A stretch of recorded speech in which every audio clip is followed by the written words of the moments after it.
All right. Well, when you're considering a divorce, there are financial tolls, but in this video, I want to talk about emotional tolls.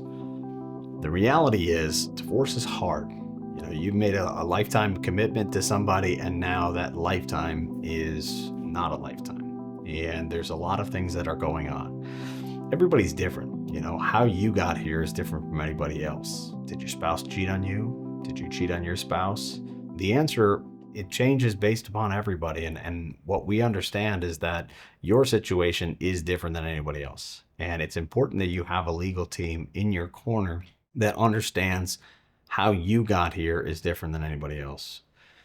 When you're faced with these sort of things, you need a legal team in your corner, but you may also need other professionals, other therapists, people that have helped people go through trauma. Because let's face it, this can be a traumatic moment of your life.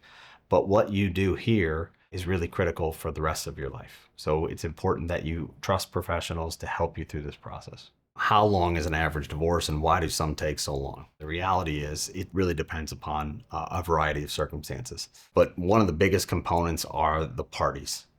Can you guys agree? If you guys can agree on a lot of things, your case moves faster. But if you can't agree, the sky is blue and grass is green, it's going to take a lot longer because we're going to be trying to convince somebody against their will, and it just doesn't work. Unfortunately, there are a lot of firms out there that take advantage of this, that they understand that people are in an emotional state, and so they will do everything they can to drag it out. In our office, we take a little different approach. What we try to do is we try and figure out right from the very beginning, what's it going to take to get to the end. We go through a series of questions with you to try and understand what are your goals and what are your priorities. Then what we do is we have to figure out, well, what information do we need to get for you so that we can get you to where you want to be? Some people have all the information they need right up front, others don't. And that's when we do discovery. So discovery is your opportunity to find out as much information as you need so that you can move forward. Now, those are one small portion of it, but then there's other things that can factor into the lengths of a divorce. So for example, some people want to hold off on finalizing a divorce until, say, a kid graduates from high school. Some people want to hold off on finalizing a divorce until a house sells or until some other event happens.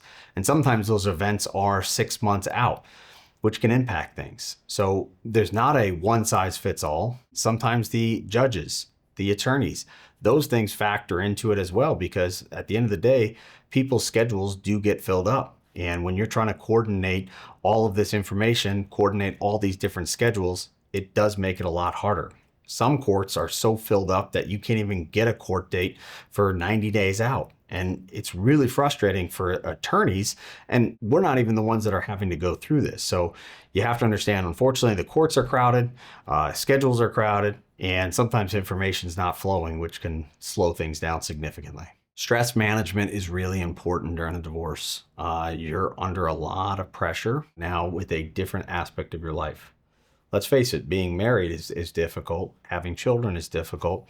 Having jobs and other responsibilities, even outside of work, is difficult. Those things cause stress.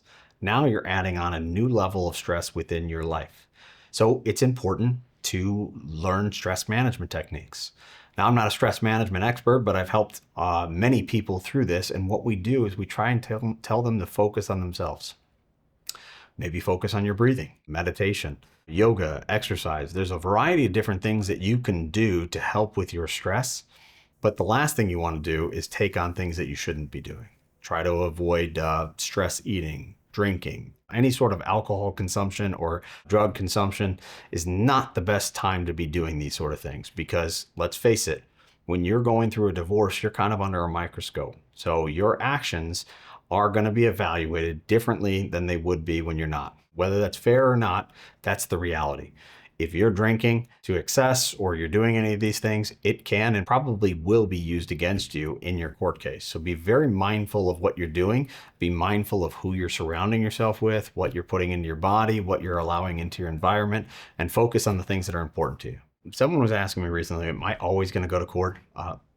The answer is you don't have to go to court if you guys can agree on things. I tell clients all the time, your case will end in one of two ways. You either agree and you bring it to the judge, or you have the judge decide. If you keep that in mind, it is that simple.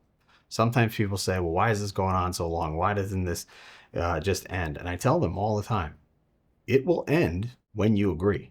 So if you really want this over with, just give the other side everything they want. That may not be the right move because you may regret that later and you may have to come into court, try and undo that in the future. But if you want this case to be over with, you have to work on coming to an agreement. If you cannot agree, that's fine.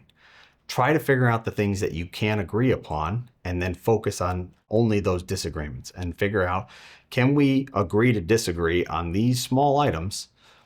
And these items are already decided. The more you guys can agree upon, the faster and cheaper your case is going to be. But if you guys can't agree on everything, it is going to take a lot longer. And if you can agree on everything, depending upon where you're at, you may actually be able to avoid court altogether. So if you find yourself in a situation with a highly contested divorce, reach out.